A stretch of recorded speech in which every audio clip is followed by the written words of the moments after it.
Assalamu alaikum, little boys and girls. Welcome back. Today, our story is the Ark of Nuh.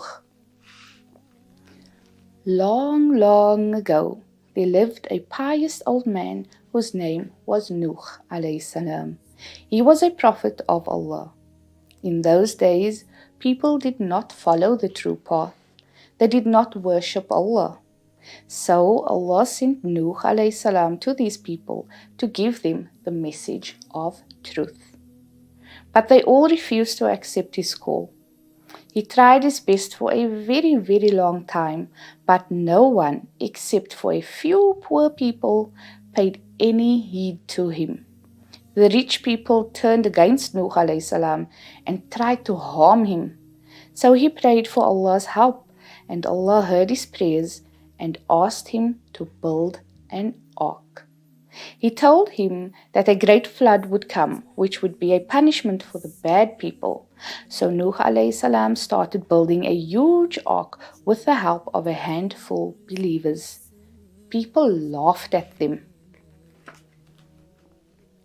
When the vessel was ready to sail after lots and lots of hard and tiring work, Nuh alayhi salam asked all the believers to go on board in the name of Allah. Allah told Nuh alayhi salam to bring along a male and a female of every kind of living creature as well. Nuh alayhi salam had to keep enough food to feed them all for a long time.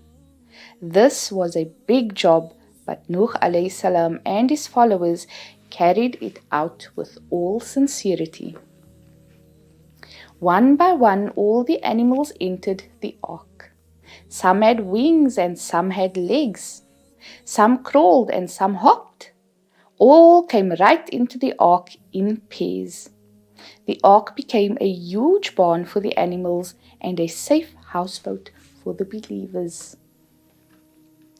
The animals came running, giraffes and rhinos, elephants and camels, monkeys and wolves, cats and kangaroos, bears and horses, cows and sheep, lions and tigers, and all went into the ark in pairs.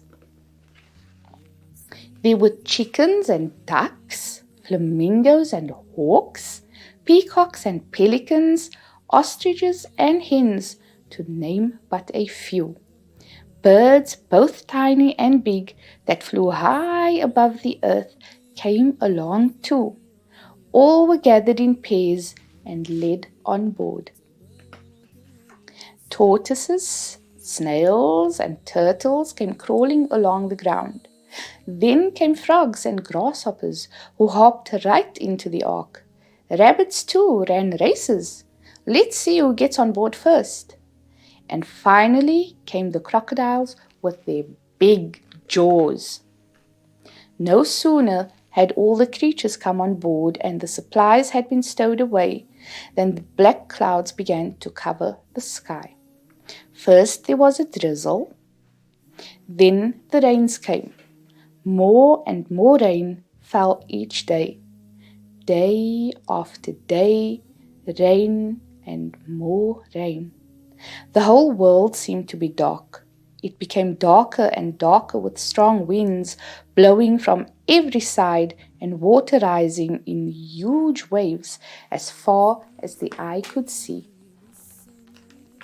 Allah commanded the floodgates of heaven to open and the ground to crack open, so that a fountain of water came shooting up.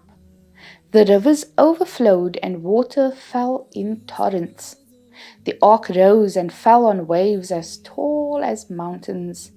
More and more water came, till the valleys were filled. The trees were covered by waters, the hills disappeared, and the mountains themselves sank out of sight.